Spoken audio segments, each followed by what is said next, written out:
Hello everyone. तो अब आज हम बात करने वाले हैं इस लेक्चर में इलेक्ट्रो रिफाइनिंग मेथड के बारे में। क्लियर है? अब ये इलेक्ट्रो रिफाइनिंग मेथड क्या होता है? तो अगर हम इलेक्ट्रो रिफाइनिंग मेथड की बात करें तो इसमें इस मेथड को हम यूज करते हैं किसके लिए? अगर हमको हाई प्योरिटी का मेटल चाहिए। क्या चाहिए? हाई प्योरिटी का मेटल चाहिए, उसके लिए हम यूज करते हैं किसको? इलेक्ट्रो रिफाइनिंग मेथड को। क्लियर है? इलेक्ट्रो रिफाइनिंग मेथड में हम करते क्या है, जो कि हमने इलेक्ट्रोकेमिस्ट्री में पढ़ा है। इसमें एनोड और कैथोड पर क्या कराते हैं? अपन रिएक्शंस कैरी आउट कराते हैं। क्लियर है? तो आज का हमारा टॉपिक होगा इलेक्ट्रो रिफाइनिंग मेथड।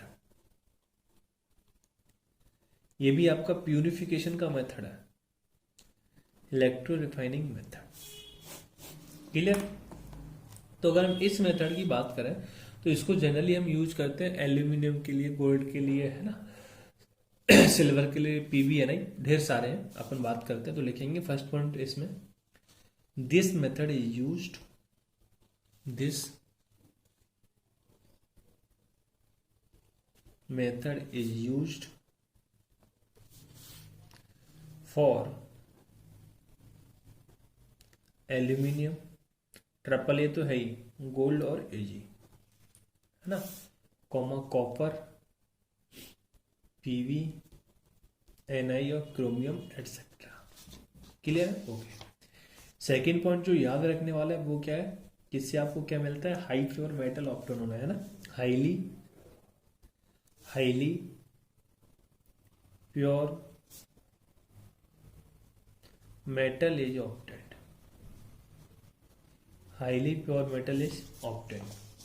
क्लियर है?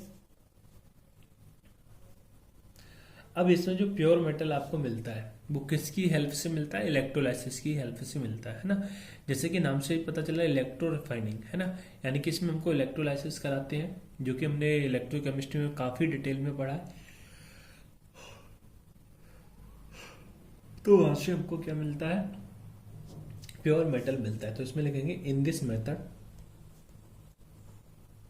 This method pure metal is obtained, pure metal is obtained, in this method pure metal is obtained with the help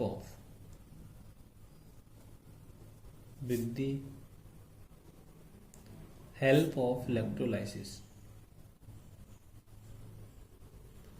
with the help of electrolysis। Electro यानी क्या होता है? Current, और lysis मानी क्या होता है? ब्रेकिंग, यानी हम जो मेटल है उसको क्या कराते हैं? ब्रेक कराते हैं, करंट पास करा के। क्लियर है? ओके। नेक्स्ट पॉइंट लिखोगे, इसमें जो एनोड है वो बना होगा किसका? इम्प्योर मेटल का। Anode anode is made up of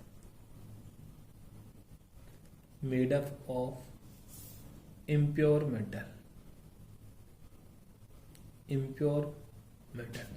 जो एनोड है वो आपका किसका बना होगा? इम्प्योर मेटल का। ठीक है? अभी अब सारी ये चीजें समझेंगे जो बोलते जा रहे हैं अपन, है ना। एक डायग्राम तो इसमें करेंगे ही करेंगे। सेकेंड, नेक्स्ट पॉइंट लिखोगे, cathode is made up of pure metal. Clear है? अब बात आती है इसमें अपन और क्या फिल करते हैं? इलेक्ट्रोलाइट। इलेक्ट्रोलाइट क्या होता है? इलेक्ट्रोलाइट क्या होता है? ये एक्वस सॉल्यूशन होता है कंपाउंड ऑफ मेटल का, है ना। Aqueous solution of compound of metal क्या होगा? एक्वस सॉल्यूशन होगा। नेक्स्ट पॉइंट लिखोगे, on passing electric current, on passing electric current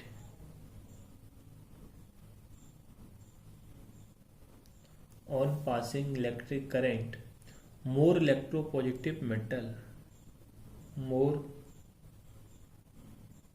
electropositive metal, more electropositive metal will pass into solution while less electropositive metal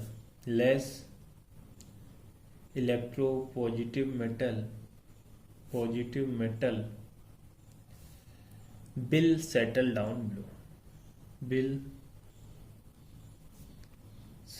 down below the anode। अब more electropositive का मतलब क्या है, जिसकी reactivity ज़्यादा होगी वो पासेस कर जाएगा मतलब आगे आपकी कैथोड की साइड में चला जाएगा, है ना, रिएक्शन करेगा। मतलब ये हुआ मेटल इसमें ज़्यादा रिएक्टिव होंगे तो वो एनोड से कदर चाहेंगे, कैथोड की साइड जाएंगे, और इम्प्योरिटीज होंगी जो लेस इलेक्ट्रोपॉजिटिव होंगी तो वो क्या हो जाएंगी आपकी वहीं पे नीचे बैठ जाएंगे, है ना। Below the anode which is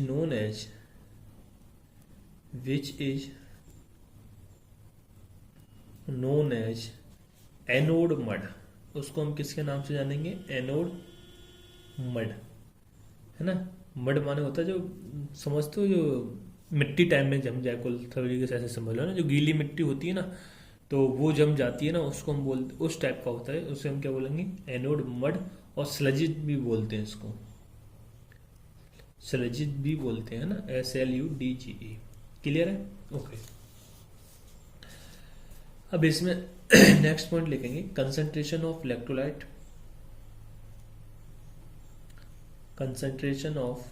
electrolyte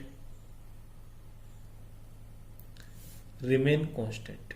ये सारे पॉइंट वैसे हम वहां लिख चुके हैं, रिमेन कांस्टेंट कहां पर, इलेक्ट्रोकेमिस्ट्री में, ठीक है। और लास्ट पॉइंट है इसका, partially pH of solution, practically pH of solution also remain constant,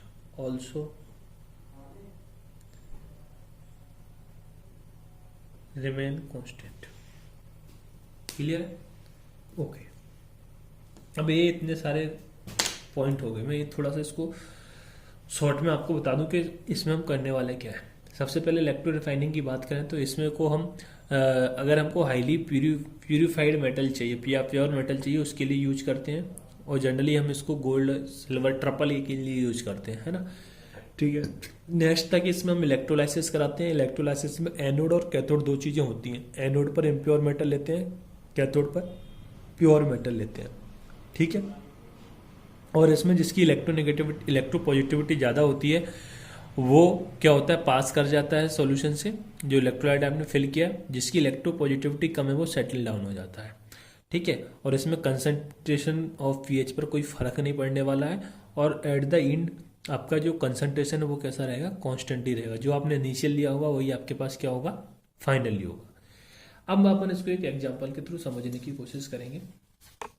जैसे कैसे, चलो इधर ही कर ले रहे हैं। जैसे अगर हम एग्जांपल की बात करें तो अपन को इलेक्ट्रो रिफाइनिंग करा रहे हैं हम कॉपर की, किसकी, कॉपर की। इलेक्ट्रो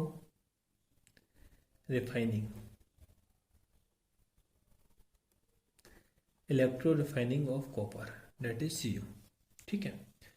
तो जैसे कि हम बोले इसमें हम दो चीजें लेंगे, एक तो एनोड होगा हमारे पास और एक क्या होगा, कैथोड। एक एनोड होगा और एक क्या होगा, कैथोड, ठीक है। तो एनोड पर जो हमारा होगा वो होगा इम्प्योर मेटल, और इसमें हमने मेटल क्या लिया है, CU, क्लियर है। और इसमें इम्प्योरिटीज पे कौन सा होगा, ब्लस्टर CU, जिसमें 98% इम्प्योरिटीज होती है, सॉरी प्योरिटी होती है। मतलब ये हुआ कि हम पहले बोल सकेंगे इस मेथड के थ्रू हम हाईली प्योर मेटल को ऑब्टेन करते हैं। तो इसमें जो ब्लस्टर कॉपर है वो पहले से 98% प्योर होता है, सिर्फ उसमें 2% की इम्प्योरिटीज होती है। तो उस 2% की इम्प्योरिटीज को दूर करने के लिए, रिमूव करने के लिए हम इलेक्ट्रो रिफाइनिंग का यूज कर रहे हैं, क्लियर है, ओके। और कैथोड पर हम क्या लेंगे, प्योर मेटल, और प्योर मेटल यहाँ पे हमने क्या ले रखा है, CU, क्लियर है, ओके। और इसमें जो इलेक्ट्रोलाइट लेने वाले हैं, वो हम लेंगे CuSO4 प्लस H2SO4। और ये कैसा होगा? आपका एक्वस सॉल्यूशन होगा, एक्वस सॉल्यूशन। क्लियर? ओके। अब इसको हम थोड़ा समझते हैं। जैसे ये आपके पास एक कंटेनर है, क्लियर? यहाँ हमने लगा दिया एक इलेक्ट्रोड, जो रॉड लगाया उसको हम इलेक्ट्रोड बोलते हैं। इधर दूसरा रॉड लगाया, इसको भी हम इलेक्ट्रोड बोलेंगे। और इसको एक बैटरी के थ्रू हमने क्या किया? कनेक्ट कर दिया। क्लियर?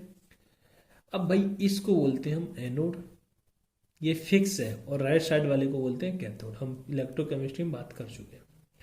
और इसमें हमने सॉल्यूशन भर दिया CuSO4 प्लस का H2SO4। क्लियर? अब भाई, अब इसमें ये जो रॉड हमने ले रखी है वो ले रखी है हमने इम्प्योर Cu की। पहले ही बोल चुके हैं एनोड इम्प्योर का होना है। ये है आपकी प्योर Cu की। क्लियर है? अब इसमें जो सॉल्यूशन आपने इलेक्ट्रोलाइट लिया है, इसमें 15% तो होता है आपका CuSO4, ये आपको याद रखने की जरूरत नहीं है। 5% होता है H2SO4, बाकी का वाटर होता है। तो हालांकि आपको ये परसेंटेज याद रखने की जरूरत नहीं है। तो हमने ये क्या लिया? इम्प्योर Cu का।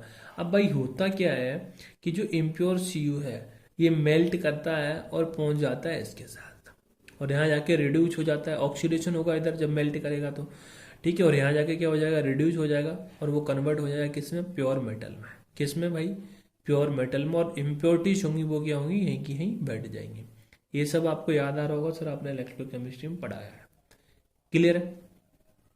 ओके। फिर से सुन लो कि ये जो रॉड है आपकी, तो इधर क्या होता है? ऑक्सीडेशन होता है एनोड पे। तो ऑक्सीडेशन होगा तो ये Cu+2 में कन्वर्ट होगा। और इधर जाके क्या होगा? रिडक्शन होगा। कहाँ पर? कैथोड पर जाके रिडक्शन होता है। कैथोड पर कौन सी रिडक्शन होती है? रिडक्शन की।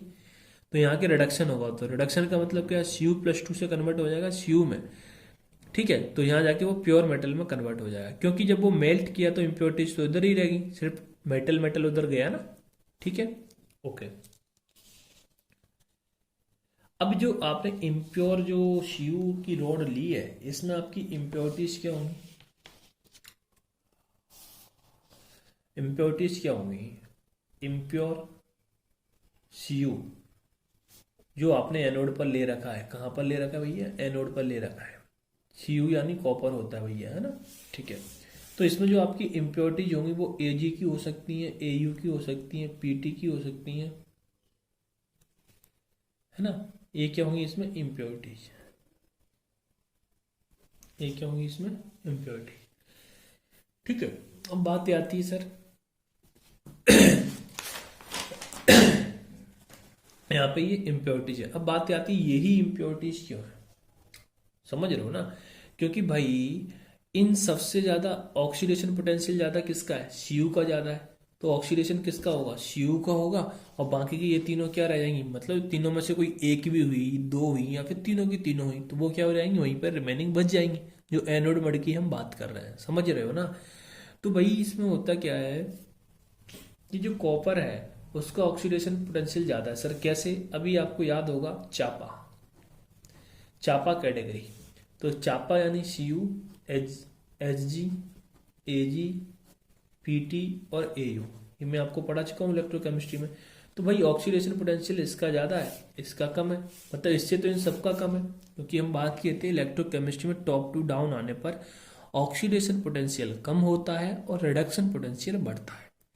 जिसका ऑक्सीडेशन पोटेंशियल ज़्यादा होगा उसका ऑक्सीडेशन आसानी से हो जाता है, जिसका रिडक्शन पोटेंशियल ज़्यादा होगा इसका रिडक्शन आसानी से हो जाता है। तो भाई इन सब में ऑक्सीडेशन पोटेंशियल ज़्यादा किसका है? कॉपर का है। तो ऑक्सीडेशन सिर्फ इसका होगा, इसमें कॉपर का। बाकी इस टाइप की जो इम्प्योरिटीज है वो रिमेनिंग इसी में बची रह जाएंगी, जिसे हम एनोड मड बोल रहे हैं। उम्मीद करता हूँ क्लियरिटी होगी। अब जैसे कि मैं आपसे बात किया एनोड और कैथोड पे, जैसे कि मैं आपसे बोला एनोड पर जो इम्प्योर मेटल है वो सॉलिड है। अभी तो भाई देख लो ये कैसी है? सॉलिड है, ठीक है। तो इसका क्या होता है? ऑक्सीडेशन होता है। ऑक्सीडेशन का मतलब क्या है? लॉस ऑफ इलेक्ट्रॉन, और ये कन्वर्ट हो जाएगा 2 इलेक्ट्रॉन में। अब बात कर लेते हैं आप कैथोड की। कैथोड पर क्या होता है, रिडक्शन। अब जो Cu+2 इसमें सॉल्यूशन में आ गया है, ये क्या करेगा, Cu+2 2 इलेक्ट्रॉन गेन करेगा और कन्वर्ट हो जाएगा Cu सॉलिड में। तो भाई जब ये मोल्ट किया तो उस समय इम्प्योरिटीज तो उसी में रह गई। अब ये Cu+2 ओनली कन्वर्ट हो रहा है Cu सॉलिड में, जिसको हम बोलते हैं प्योर Cu। 2 इलेक्ट्रॉन से 2 इलेक्ट्रॉन कट गया। अब इधर क्या बचा, Cu है ना, और इससे ये भी कट गया, ये एक्वस फॉर्म में होंगे। अब बोलो भाई सर इससे इसको भी काट दो, भाई इससे इसको नहीं काट सकते क्योंकि ये तो कैसा है आपका इम्प्योर है। ये इधर एनोड पे जो Cu सॉलिड है वो तो कैसा है, इम्प्योर है, इसलिए इसे कट नहीं कर सकते। ये मैं आपको इलेक्ट्रोकेमिस्ट्री में ही बताया था। इधर जो Cu सॉलिड है आपका वो कैसा है, प्योर है। तो बस Cu इम्प्योर से आपको Cu क्या मिल गया, प्योर। तो फाइनली ये प्रोसेस होती है हमारी किसकी, इलेक्ट्रो रिफाइनिंग की। अब इसमें क्वेश्चन एक ऐसे पूछ सकते हैं, हालांकि मैं आपको कराया हूँ वहाँ भी ये इलेक्ट्रोकेमिस्ट्री, फिर भी पूछा जाता है तो अपन बात कर लेते हैं कि अगर मैं बोलता decrease in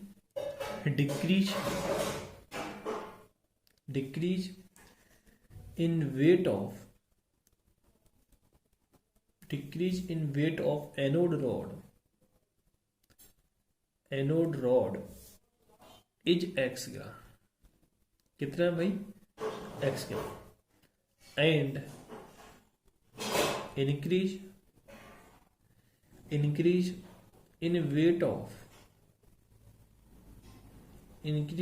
weight of cathode rod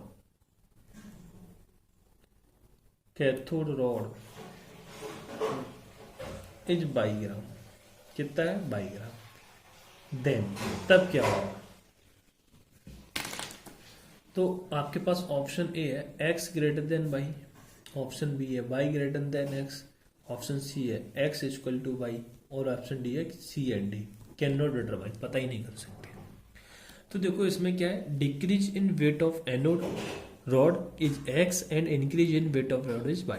तो भाई वेट ऑफ एनोड रॉड जो एनोड पर है वो जिसका वेट बोल दिया x है, तो एनोड पर आपकी इम्प्योर रॉड है और कैथोड पर आपकी प्योर रॉड है। तो भाई जो अब इम्प्योर रॉड आपकी मेल्ट कर रही है तो उसकी जो इम्प्योरिटीज है वो तो इधर ही रह जा रही है एनोड मड के रूम में, और कैथोड पर जा कौन रहा है, सिर्फ मेटल। तो मतलब क्या होगा कि एनोड रॉड का वेट ज़्यादा कम हो रहा है एज कम्पेयर टू, और जो कैथोड रॉड है उसका वेट कम इंक्रीज हो रहा है, क्योंकि इसकी कुछ इम्प्योरिटीज है वो तो एनोड पर ही रह जा रही है एनोड मड के रूम में। तो इस तरह जाएगा कौन, सिर्फ कॉपर। उम्मीद करता हूँ क्लियरिटी हो गई होगी, ठीक है। नेक्स्ट अगर हम रिफाइनिंग की बात करें इसमें,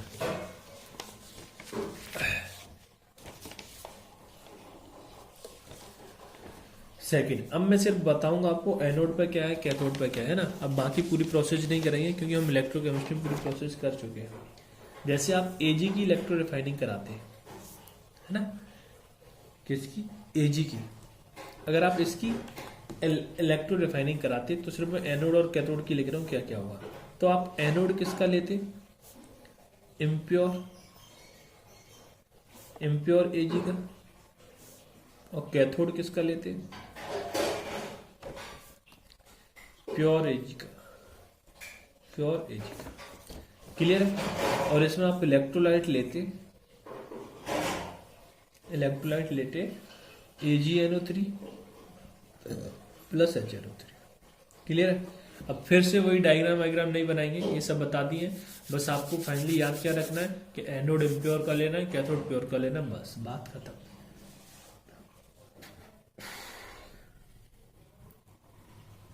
नेक्स्ट जो थर्ड है, अगर आप पीवी का इलेक्ट्रोलाइसिस कराते हैं, किसी का भी करा लो यार, गोल्ड का कराओगे तो भी वही चीज इलेक्ट्रोलाइसिस, गोल्ड का कराओगे तो भी आपको वही चीज करनी पड़ेगी, एनोड इम्प्योर का कैथोड प्योर का, सबके लिए वही करना है इलेक्ट्रोलाइसिस में। तो मेन चीज आपको वही याद रखनी है, एक दो हम लिख लेते हैं भले ही। इम्प्योर पीवी का एनोड होगा और कैथोड किसका होगा। आपसे क्वेश्चन यही पूछा जाएगा, इलेक्ट्रोलाइसिस जो अपन इलेक्ट्रो रिफाइनिंग कराते हैं उसमें एनोड होगा प्योर मेटल, इम्प्योर मेटल, है ना। तो ऐसे करके ऑप्शन दिए रहते हैं। तो ये आपका क्या होगा, पीवी का। क्लियर है? ओके। इसमें जो इलेक्ट्रोलाइट लेंगे वो आपका होगा PbSiF6। इलेक्ट्रोलाइट आपको याद रखने की जरूरत नहीं, फिर भी रख लो तो बहुत अच्छी बात है, F6। ठीक है। इस प्रोसेस को हम जानते हैं बिर्च प्रोसेस के नाम से, BRATHS प्रोसेस। ये प्रोसेस का नाम जरूर याद रख लेना कि पीवी का इलेक्ट्रोलाइसिस कराते हैं। जो स्पेशल नाम है उनको हमको याद रख लेना चाहिए, है ना। बर्च प्रोसेस के नाम से जानते हैं। ठीक है। ऐसे ही आप एल्यूमिनियम का अगर इलेक्ट्रोलाइसिस कराते तो उसको हम हूप्स प्रोसेस के नाम से जानते हैं, चाहो तो उसको भी लिख लो, है ना, AL का। तो बाकी सारी चीजें सेम होंगी कि एनोड इम्प्योर का कैथोड प्योर का लोगे, बट इस प्रोसेस को हम जानते हैं हूप्स प्रोसेस के नाम से। बस इतना सा आप याद रख लोगे इसमें, है ना। ठीक है, ठीक है। अब हम बात करेंगे नेक्स्ट इसमें वेपर फेज रिफाइनिंग की। किसकी? Vapour phase refining. तो नेक्स्ट हो जाएगा, आपको ये सारी चीजें मैं स्टार्टिंग में लिखाया था इंट्रो में चैप्टर के में कि इसमें हमको क्या क्या चीजें पढ़नी है। तो उसमें आपका वेपर फेज रिफाइनिंग था, और इसमें मैं बोलूँगा ये इंपॉर्टेंट है। मतलब वेपर फेज रिफाइनिंग के अंदर हमारे दो तरीके से रिफाइनिंग करेंगे, एक वेन आर्कल और एक मॉन्ड प्रोसेस। ये दोनों ही इंपॉर्टेंट है, दो बार क्वेश्चन पूछा जा चुका है इनसे, नीट में भी क्वेश्चन आ चुका है, JEE में भी इससे क्वेश्चन आ चुका है। Vapour phase refining, vapour phase refining method. Clear है? ओके। तो इसमें लिखोगे, बोल रहा हूं, है ना, इसमें लिख लोगे आप, the crude metal is heated, CRUDE, है ना, the crude metal is heated with a specific reagent. The crude metal is heated with a specific reagent to obtain a volatile compound. To obtain a volatile compound at lower temperature. At lower temperature, full stop लगाने के बाद लिखोगे, the volatile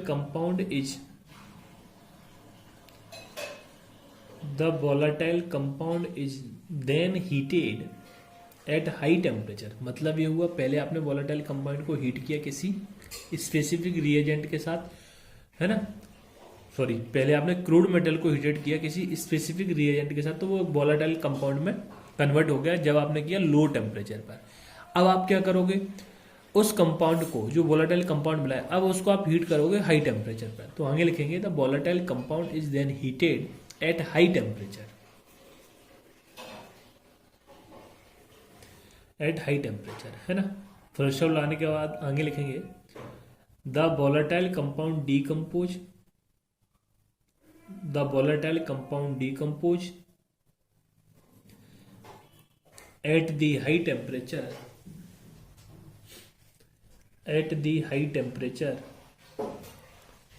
to give the metal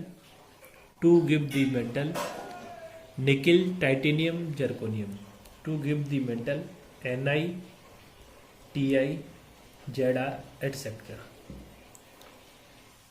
और purified by this method. और आप क्या करेंगे, purified करते हैं इस मेथड के थ्रू, और purified by this method.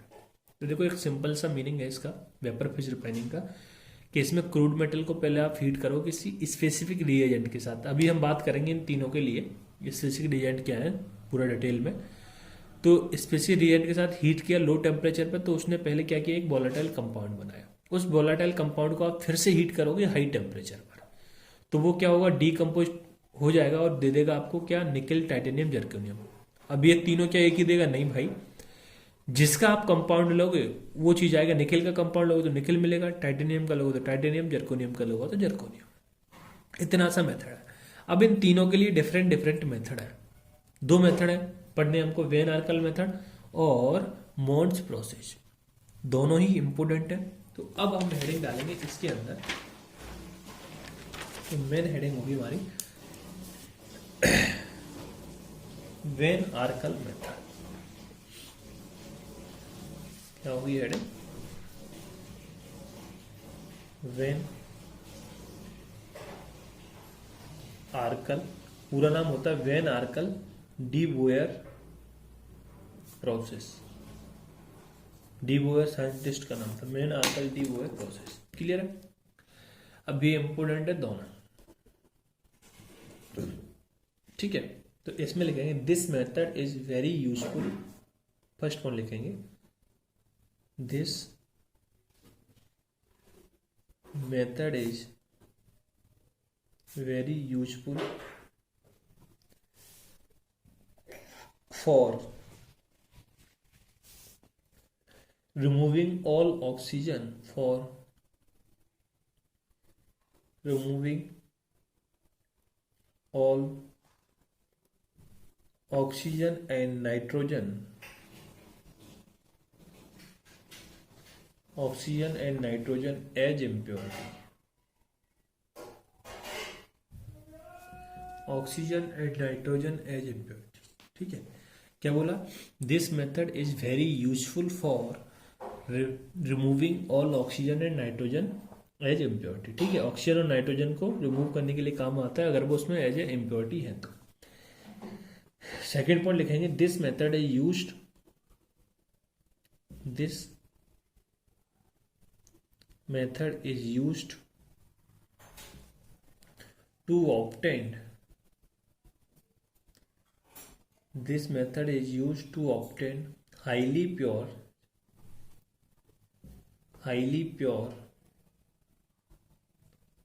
metal in small quantity, in small quantity। मतलब इसको हम किसके लिए यूज करने वाले हैं? हाईली प्योर मेटल के लिए। बट इसके थ्रू जो आपको क्वांटिटी मिलेगी वो क्या मिलेगी? कम मिलेगी as compare to electro refining. समझ गए ना? ठीक है, क्योंकि उससे भी तो हमको हाईली प्योर मेटल मिल रहा था। नेक्स्ट पॉइंट लिखोगे in this method,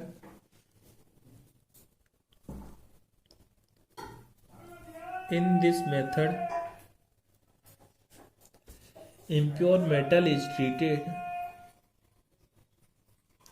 impure metal is treated, impure metal is treated with iodine, with iodine to form metal iodide। इस मेथड में हम क्या करते हैं, जो आपका इम्प्योर मेटल है वो ट्रीट करेगा आयोडीन के साथ और फॉर्म कर लेगा क्या? Metal iodide, which is unstable, which is कैसा होगा? अनस्टेबल होगा and impurities are not affected. Sorry, जो मेटल आयोडाइड आपको फॉर्म हुआ वो कैसा होगा? अनस्टेबल होगा and impurities are not affected during compound formation, during compound formation. हाँ, इम्प्योरिटीज पे अभी तो कोई फर्क पड़ने वाला नहीं जब कंपाउंड का फॉर्मेशन हो रहा है। ठीक है, और लास्ट लिखोगे this method is employed, this method is employed for titanium, zirconium, bismuth और बोरॉन। ये मेथड इनके लिए यूज है।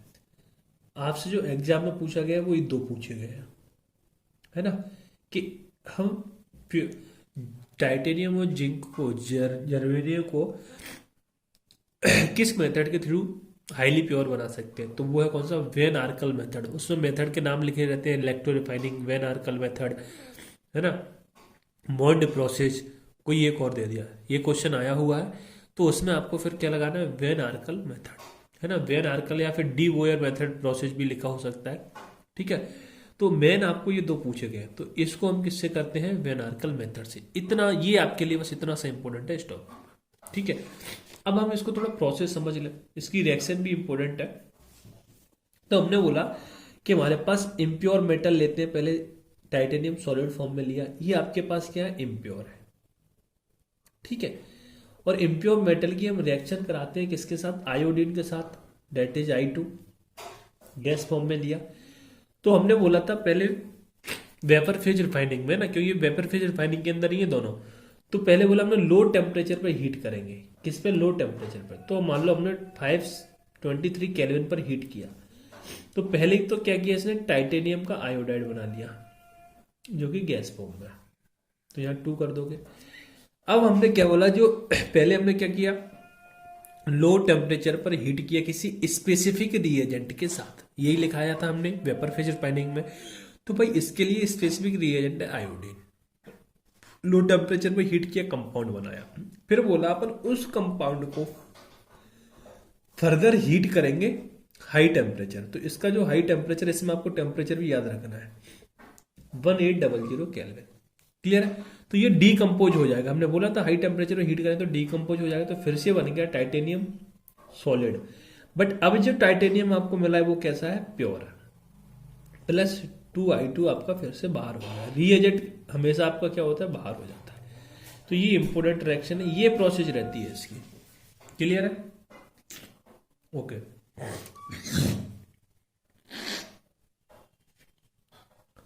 ठीक है, उम्मीद करता हूँ क्लियरिटी हो रही होगी। ऐसे ही आपका जर्कोनियम को दो ही इंपॉर्टेंट है, जेड आर। तो पहले तो ये क्या करेगा, आयोडीन के साथ रिएक्ट करेगा गैस, और फॉर्म करेगा ZrI4 गैस, ये सॉलिड होगा और इम्प्योर होगा, क्लियर है। तो इसका जो टेम्परेचर है, अब इसमें लो टेम्परेचर तो मेंशन नहीं है ना, तो टेम्परेचर इसका आप क्या करोगे, छोड़ दोगे, है ना, बस फिर यहाँ क्या लिखा होगा, लो टेम्परेचर। आप इसका भी अप्रोक्स टेम्परेचर ले सकते हो 555 केल्विन, ठीक है, पर ये फिक्स नहीं है, अलग अलग बुक में अलग अलग दिया है, बट ये तो आपको एनसीईआरटी में मेंशन है, तो आपको वो याद रखना है। सेकेंड स्टेप क्या करते हैं कि इसको आप फर्दर हीट करोगे हाई टेम्परेचर, तो हाई टेम्परेचर इसका मेंशन था 2075 केल्विन, ठीक है, ठीक है। तो ये फिर से डीकम्पोज हो जाएगा ZR में और I2 में। तो अब ये आपको जो मिला है वो कैसा मिला, प्योर और कैसा है, सॉलिड, क्लियर है।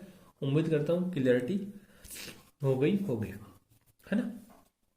तो ये दो चीजें, ये वाली रिएक्शन भी पूछी गई है ना, और एक जो क्वेश्चन इसके फॉर्म में पूछा गया था जो मैं अभी आपको बता दिया, तो ये दो क्वेश्चन इस टॉपिक से पूछे गए, इस पर्टिकुलर वेन आर्कल से, और जर्कोनियम की भी सेम रिएक्शन है, ठीक है।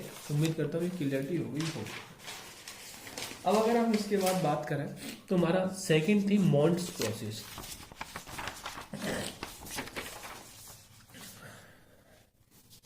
इसको अपन यहां कर लेते हैं। सेकंड आपकी कौन सी है, मॉन्ड्स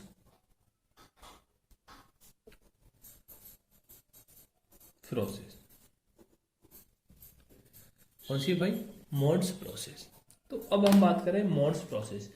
सबसे पहले और इम्पोर्टेंट बात कि जो मॉन्ड्स प्रोसेस है वो हमारी निकल के लिए है, ये भी पूछा गया, मॉन्ड्स प्रोसेस एप्लीकेबल फॉर, नीचे मेटल्स के नाम लिख के दे देता है, तो ये केवल और केवल किसके लिए एप्लीकेबल है, निकल के लिए।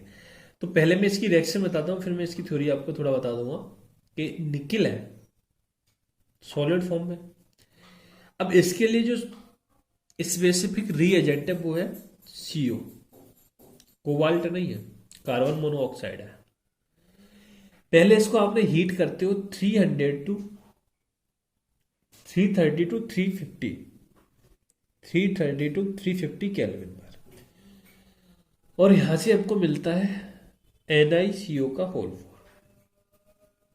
क्लियर। तो ये हो गई आपकी फर्स्ट प्रोसेस। जब हमने लिखा था कि क्या कि स्पेसिफिक रिएजेंट के साथ लो टेम्परेचर पर हीट करते हैं तो कंपाउंड का फॉर्मेशन होता है। ये है आपके पास इम्प्योर। नेक्स्ट स्टेप में क्या करेंगे, जो NiCO का होल 4 आपको मिला है, अब आप इसको हीट कराओगे हाई टेम्परेचर पर। किस पर? हाई टेम्परेचर पर। तो हाई टेम्परेचर 200, 300, 373 है ना, 273 है, 473, 473 केल्विन। कितना? 473 केल्विन। तो यहां से आपको मिलेगा निकिल सॉलिड प्लस का 4CO। ये फिर से डीकम्पोज हो गया। बैलेंस करना होता तो आप यहाँ 4 लिखते, बाकी के में भी ऐसे ही बैलेंस कर सकते थे। तो यहाँ से 4 जितना आपने ऐड किया उतना आपको मिल गया। बट यहाँ पर जो निकल मिला है वो आपको कैसा मिला है? प्योर। तो ये प्रोसेस होती है। इससे क्वेश्चन यही आता है कि मॉन्ड्स प्रोसेस किसके लिए यूज करते हैं? Purify the nickel. निकिल को प्यूरिफाई करने के लिए हम यूज करते हैं। ठीक है, ओके। आप चाहो तो इसको लैंग्वेज के फॉर्म में लिख सकते हो। वैसे आप बोर्ड का तो एग्जाम नहीं दे रहे हो जो आपको जरूरत है, फिर भी 4 लाइनें तो आप लिख सकते हो। तो लिखोगे इसमें इन दिस प्रोसेस, इसमें लिख लोगे नीचे in this process impure nickel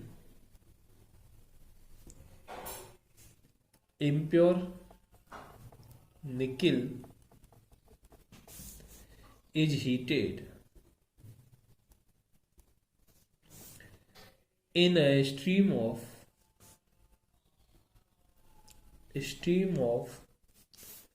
carbon monoxide.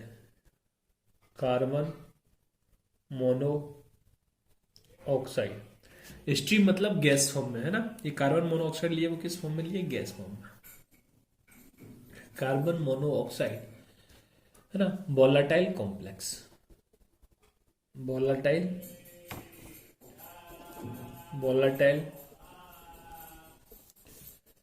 Complex. Clear है? आगे लिखोगे तो यहां से आपको क्या मिला था? Nickel tetra carbonyl.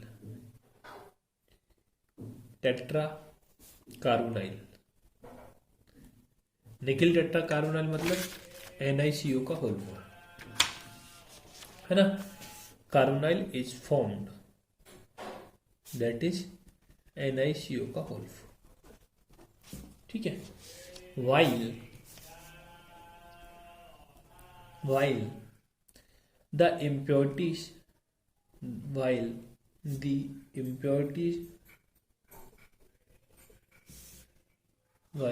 impurities remaining behind